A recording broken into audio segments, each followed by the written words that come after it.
Hey guys, welcome back to my channel Kalajar education. तो आज की वीडियो में हम देखने वाले हैं कि हम अपनी डेटा टेबल में लोडिंग स्टेट कैसे सेट कर सकते हैं। मतलब कि जब हम थर्ड पार्टी एपीआई पर रिक्वेस्ट फायर करते हैं तो उसे एग्जीक्यूट होने में कुछ समय लगता है। तो उस ड्यूरेशन में अगर हमको अपने डेटा टेबल कंपोनेंट में कोई लोडर दिखाना है तो वो हम कैसे दिखा सकते हैं। तो चलिए देख लेते हैं ये हमें कैसे करना है। तो अगर आपको अपने डेटा टेबल कंपोनेंट में लोडिंग स्टेट को इनिशियलाइज करना है तो आपको इस कंपोनेंट के अंदर एक पैरामीटर इनिशियलाइज करना होगा जिसका नाम है प्रोग्रेस पेंडिंग। और ये जो पैरामीटर है ये एक बूलियन वैल्यू को एक्सेप्ट करता है। तो देखिए, यूज क्वेरी के साथ हमें एक पैरामीटर मिलता है इज लोडिंग।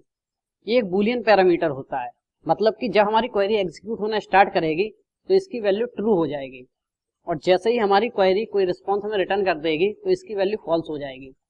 तो यूज क्वेरी के साथ हमें ये वेरिएबल बाय डिफॉल्ट मिलता है जो हमारे रिक्वेस्ट की करस्पॉन्डेंस बिहेव करता है।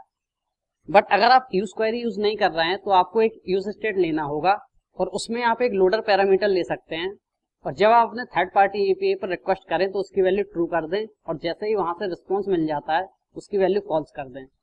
मैं यूज क्वेरी को यूज कर रहा हूँ इसलिए मुझे इसके साथ बाय डिफॉल्ट इज लोडिंग नाम का पैरामीटर मिलता है। तो अभी जो मैंने आपको पैरामीटर बताया था प्रोग्रेस पेंडिंग, उसमें मैं इज लोडिंग को पास कर दूंगा। तो देखिए, जब रिक्वेस्ट फायर होती है तो हमारी इज लोडिंग की वैल्यू ट्रू हो जाती है, तो प्रोग्रेस पेंडिंग में वैल्यू ट्रू चली जाएगी जिससे हमें अपने डेटा टेबल कंपोनेंट में लोडर दिख जाएगा जो कि डेटा टेबल कंपोनेंट का डिफॉल्ट लोडर होगा। तो चलिए इस चीज को इनिशियलाइज कर लेते हैं। तो मैं इसको कमेंट आउट करूंगा क्योंकि अब हमें इसकी जरूरत नहीं है। या चलिए इसको डिलीट कर देते हैं और यहाँ पर एक नई प्रॉपर्टी इनिशियलाइज करते हैं जिसका नाम है प्रोग्रेस पेंडिंग।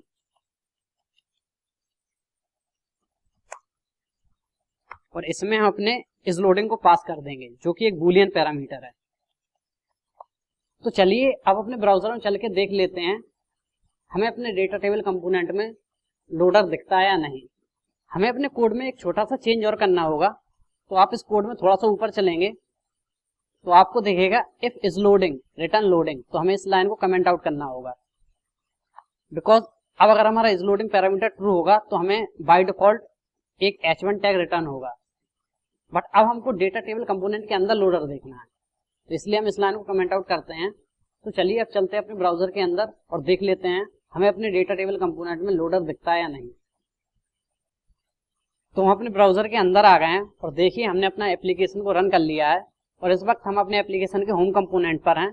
तो अब अगर हमको अपने एप्लीकेशन के डेटा टेबल कंपोनेंट में लोडर को देखना है तो हमें ब्राउजर में नेटवर्क टैब के अंदर जाकर थ्रॉटलिंग के ऑप्शन को फास्ट 3G पर सेट करना होगा। इसको फास्ट 3G पर सेट करने से होगा ये कि अब हमारी क्वेरी थोड़ा सा टाइम लेगी एग्जीक्यूट होने में, जिससे हमें अपने डेटा टेबल कंपोनेंट के अंदर लोडर दिख जाएगा। तो चलिए अब अपने कॉन्टैक्ट कंपोनेंट को माउंट करवाते हैं और देखते हैं हमें अपने डेटा टेबल कंपोनेंट में लोडर दिखता है या नहीं। तो मैं कॉन्टैक्ट पर क्लिक करता हूँ। जैसा कि आप लोग देख सकते हैं थोड़े ही समय के लिए बट हमको अपने डेटा टेबल कंपोनेंट में लोडर दिखा। हम एक बार फिर से इस कंपोनेंट को माउंट करते हैं, होम पर क्लिक करता हूं और एप्लीकेशन को रिफ्रेश करता हूं। अब देखिए मैं फिर से कॉन्टैक्ट पर क्लिक करता हूं। तो जैसा कि आप लोगों ने देखा हमको लोडर कंपोनेंट दिखा। देखिए ये जो आपको लोडर कंपोनेंट दिखा है ये हमारे डेटा टेबल कंपोनेंट का डिफॉल्ट लोडर है।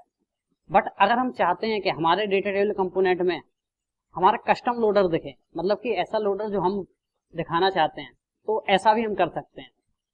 तो अगर आप अपने डेटा टेबल कंपोनेंट में एक कस्टम लोडर दिखाना चाहते हैं तो आपको अपने डेटा टेबल कंपोनेंट के अंदर एक पैरामीटर इनिशियलाइज करना होगा जिसका नाम है प्रोग्रेस कंपोनेंट। और उस कंपोनेंट में आपको अपना डिफॉल्ट लोडर पास कर देना है। तो ऐसा कैसे होता है चलिए देख लेते हैं। तो हम अपने कोड में वापस आ गए हैं। तो देखिए अपने डेटा टेबल कंपोनेंट को एक कस्टम लोडर देने के लिए आपको इसमें एक पैरामीटर इनिशियलाइज करना होगा जिसका नाम है प्रोग्रेस कंपोनेंट।